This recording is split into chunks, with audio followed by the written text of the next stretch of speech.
मित्रों, शाक्त संप्रदाय के तंत्र ग्रंथों में 10 महाविद्याओं की उपासना का विस्तृत रूप से वर्णन किया गया है। यह महाविद्या सिद्ध मानी गई है। इनके मंत्र स्वतः सिद्ध हैं।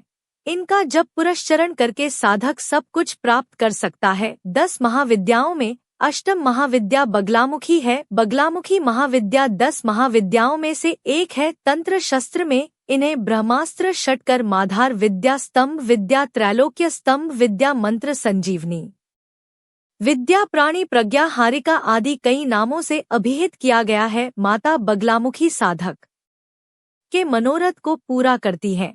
जो व्यक्ति माँ बगलामुखी की पूजा उपासना करता है, उसका अहित या अनिष्ट चाहने वालों का शमन स्वतः ही हो जाता है। माँ भगवती बगलामुखी की साधना से व्यक्ति स्तंभन, आकर्षण, वशीकरण, विद्वेषण, मार, उच्चाटन आदि के साथ अपनी मनचाही कामनाओं की पूर्ति करने में समर्थ होता है। दुर्लभ ग्रंथ मंत्र महानव में लिखा है कि ब्रह्मास्त्र चप्रव याम सदैव प्रत्यय कारण यस्य स्मरण मात्रण पवनोपस्थिराते, अर्थात बगलामुखी मंत्र को सिद्ध करने के बाद केवल मातृ स्मरण से ही प्रचंड पवन भी स्थिर हो जाता है। भगवती बगलामुखी को पीताम्बरा भी कहा गया है, इसलिए इनकी साधना में पीले वस्त्रों, पीले फूलों व पीले रंग का विशेष महत्व है। किंतु साधक के मन में यह प्रश्न उठता है कि इस सर्वाधिक प्रचंड महाविद्या भगवती बगलामुखी का विशेषण पीताम्बरा क्यों? वह इसलिए कि यह पीताम्बर पटधारी भगवान श्रीमन नारायण की अमोघ शक्ति एवं उनकी शक्ति में सहचर है। सांख्या न तंत्र के अनुसार बगलामुखी को सिद्ध विद्या का कहा गया है। इसी तंत्र के अनुसार कलो जागृति पीताम्बरा अर्थात कलयुग के तमाम संकटों के निराकरण में भगवती पीताम्बरा की साधना उत्तम मानी गई है। आता आधी व्याधि से त्रस्त मानव माँ पीताम्बरा की साधना कर अत्यंत विस्मय उत्पादक अलौकिक सिद्धियों को अर्जित कर अपनी समस्त अभिलाषाओं को पूर्ण कर सकता है। तंत्र में वही स्तंभन शक्ति बगलामुखी के नाम से जानी जाती है। ब्रह्मास्त्र के नाम से भी जाना जाता है। हिक या पारलौकिक देश अथवा समाज में अरिष्ट के दमन और शत्रुओं के शमन में बगलामुखी के मंत्र के समान कोई मंत्र फलदायी नहीं है। चिरकाल से साधक इन्हीं महादेवी का आश्रय लेते आ रहे हैं। इनके बड़वा मुखी संगीत जातवेदास धान पर विशेष प्रकाश डाला गया है। मुंडमाला तंत्र में तो यहाँ तक कहा गया है कि इनकी सिद्धि के लिए नक्षत्र आदि विचार और काल शोधन की भी आवश्यकता नहीं है। बगला महाविद्या ऊर्ध्वा मनाय के अनुसार ही उपास्य है। इस आमना में शक्ति केवल पूजा मानी जाती है, भोग्या नहीं। भगवती बगलामुखी महारुद्र की शक्ति है। इस शक्ति की आराधना करने से साधक के शत्रुओं का शमन तथा कष्टों का निवारण होता है। यूं तो बगलामुखी देवी की उपासना सभी कार्यों में सफलता प्रदान करती है, परंतु विशेष रूप से युद्ध, विवाद, शास्त्रार्थ, मुकदमे और प्रतियोगिता में विजय प्राप्त करने, अधिकारी या मालिक को अनुकूल करने, अपने ऊपर हो रहे अकारण अत्याचार से बचने और किसी को सबक सिखाने के लिए बगलामुखी देवी का वैदिक अनुष्ठान सर्वश्रेष्ठ, प्रभावी एवं उपयुक्त होता है। असाध्य रोगों से छुटकारा पाने, बंधन मुक्त होने, संकट से उबरने और नवग्रहों के दोष से मुक्ति के लिए भी इस मंत्र की साधना की जा सकती है। बगलामुखी अत्यंत तीव्र शत्रु हंता, दारिद्र्य हंता, समृद्धि प्रदाता एवं साधकों के लिए मातृ स्वरूपा है। बगलामुखी साधना शत्रुओं पर पूर्ण विजय प्राप्त करने की साधना है। साधना की प्रचंड और तीव्रता इतनी अधिक है कि साधक जिस किसी को भी शत्रु मानता हो उस पर उसे विजय प्राप्त होती ही है। यह आवश्यक नहीं कि शत्रु कोई व्यक्ति ही हो। जो भी व्यक्ति अथवा परिस्थिति आपके तनाव का कारण है, वही आपके शत्रु हैं। यदि आपके किसी शत्रु ने आप पर तंत्र प्रयोग करवाया हो तो भी इस साधना से वह बाधा समाप्त हो जाती है। बगलामुखी अपने साधक के शत्रुओं के सभी प्रयासों को निष्फल कर देती है। शत्रु नाशिनी श्री बगलामुखी का परिचय भौतिक रूप में शत्रुओं का शमन करने की इच्छा रखने वाली तथा आध्यात्मिक रूप में परमात्मा की सहार शक्ति है। पीताम्बरा विद्या के नाम से याद बगलामुखी की साधना प्रायः शत्रु भय से मुक्ति और वाक सिद्धि के लिए की जाती है। बगलामुखी साधना की पूर्णता के लिए 3 महत्वपूर्ण नियम बता गए हैं, जो कि इस प्रकार हैं। प्रथम, साधना काल में पीले वस्त्र ही धारण करने चाहिए। ब्रह्मचर्य व्रत का पूर्णता के साथ पालन हो और भूमि शयन करें। तथा दिन में एक समय भोजन करें। पीले रंग की हकीक माला या हल्दी की माला का ही प्रयोग करें। साधना विधान। यह साधना बगलामुखी जयंती किसी भी कृष्ण पक्ष की अष्टमी गुरुवार, रविवार अथवा मंगलवार से शुरू की जा सकती है। इस साधना को रात्रि 10 बजे के बाद ही प्रारंभ करना चाहिए। साधक स्नान आदि से निवृत्त होकर पश्चिम या दक्षिण दिशा की तरफ मुंह करके पीले आसन पर बैठ जाएं।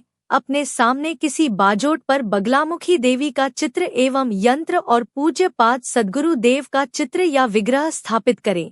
इसके साथ ही गणपति और भैरव के प्रतीक रूप में 2 सुपारी क्रमशः अक्षत एवं काले तिल की ढेरी पर स्थापित कर दे। अब सबसे पहले साधक शुद्ध घी का दीपक प्रज्वलित कर धूपा अगरबत्ती भी लगा दे। फिर सामान्य गुरु पूजन संपन्न करें तथा गुरु मंत्र की कम से कम 4 माला जाप करें। फिर सद्गुरु देव जी से बगलामुखी साधना संपन्न करने की अनुमति ले और उनसे साधना की निर्वात पूर्णता और सफलता के लिए प्रार्थना करें। इसके बाद साधक संक्षिप्त गणपति पूजन संपन्न करें और ओम वक्रतुंडाय हो मंत्र का 1 माला जाप करें। फिर भगवान गणपति जी से साधना की निर्विघ्न पूर्णता और सफलता के लिए प्रार्थना करें। तत्पश्चात साधक सामान्य भैरव पूजन संपन्न करें और ओम होम जूम सह मृत्युंजय भैरवाय नमः मंत्र का 1 माला जाप करें। फिर भगवान मृत्युंजय भैरव जी से साधना की निर्वात पूर्णता और सफलता के लिए प्रार्थना करें। इसके बाद साधना के पहले दिन साधक को संकल्प अवश्य लेना चाहिए। इसके लिए दाहिने हाथ में जल लेकर संकल्प ले कि मैं अमुक नाम का साधक अमुक गोत्र अमुक का शिष्य होकर आज से श्री बगलामुखी साधना का अनुष्ठान प्रारंभ कर रहा हूँ। मैं नित्य 21 दिनों तक 51 माला मंत्र जाप करूँगा। हे माँ, आप मेरी साधना को स्वीकार कर मुझे इस मंत्र की सिद्धि दान करें और इसकी ऊर्जा को आप मेरे भीतर स्थापित कर दे। ऐसा कहकर हाथ में लिया हुआ जल जमीन पर छोड़ देना चाहिए। इसके बाद प्रतिदिन संकल्प लेने की आवश्यकता नहीं है। तदुपरांत साधक मां भगवती बगलामुखी चित्र और यंत्र का सामान्य पूजन करे। हल्दी पीले अक्षत से पूजन कर पीले रंग के पुष्प चढ़ाएं और पीले रंग के ही मिष्ठान का भोग लगाएं। फिर साधक दाहिने हाथ में जल लेकर विनियोग मंत्र पढ़े। विनियोग मंत्र ओम अस्य श्री गलामुखी मंत्रस्य नारद ऋषि बृहति छंद बगलामुखी देवता लीम बीजम स्वाहा शक्ति ओम कलकम श्री गलामुखी वर प्रसाद सिद्ध अर्थे जपे विनियोग ऋषद यास मंत्र ओम नारद ऋषे नमः शिरसी सिर को स्पर्श करे। ओम बृहति छंद नमः मुखे मुख को स्पर्श करे। ओम बगलामुखी देवता है नमः हृदय हृदय को स्पर्श करे। ओम हीम बजाय नमः गुहे गुह स्थान को स्पर्श करे। ओम स्वाहा शक्ति नमः पादों पैरों को स्पर्श करे। ओम किलका नमः नाभा नाभि को स्पर्श करे। ओम श्री गलामुखी वर प्रसाद सिद्ध अर्थे जपे विनियोगा नमः सर्वांग सभी अंगों को स्पर्श करे। करन्यास ओम हलीम अंगूठा ब्याम नमः दोनों तर्जनी उंगलियों से दोनों अंगूठे को स्पर्श करें। ओम बगलामुखी तर्जनी भ्यान नमः दोनों अंगूठे से दोनों तर्जनी उंगलियों को स्पर्श करें। ओम सर्व दुष्टा नाम मध्यमा भ्यान मह दोनों अंगूठे से दोनों मध्यमा उंगलियों को स्पर्श करें। ओम वाचम मुखम पदम स्तंभ है अनामिका भयामु से दोनों अनामिका उंगलियों को स्पर्श करें। ओम जह वाम कील कनिष्का ब्याम नमः दोनों अंगूठे से दोनों कनिष्का उंगलियों को स्पर्श करें। ओम बुद्धि विनाशय हलीम ओम स्वाहा कतल कर पृष्ठा भयामु दोनों हाथों को स्पर्श करें। हृदयादिन्यास ओम हलीम हृदया नमः हृदय को स्पर्श करें। ओम बगलामुखी शिर से स्वाहा सिर को स्पर्श करें। ओम सर्व दुष्टा नाम शिखा वट शिखा को स्पर्श करें। ओम वाचम मुखम पदम स्तंभ कवचा होम भुजाओं को स्पर्श करें। जीवाम कील नेत्र त्रय वट नेत्रों को स्पर्श करें। ओम बुद्धि विनाश हलीम ओम स्वाहा अस्त्र फट सिर से घुमाकर 3 बार ताली बजाएं। व्यापक न्यास श्री बगलामुखी देवी के मूल मंत्र से 3 बार करें।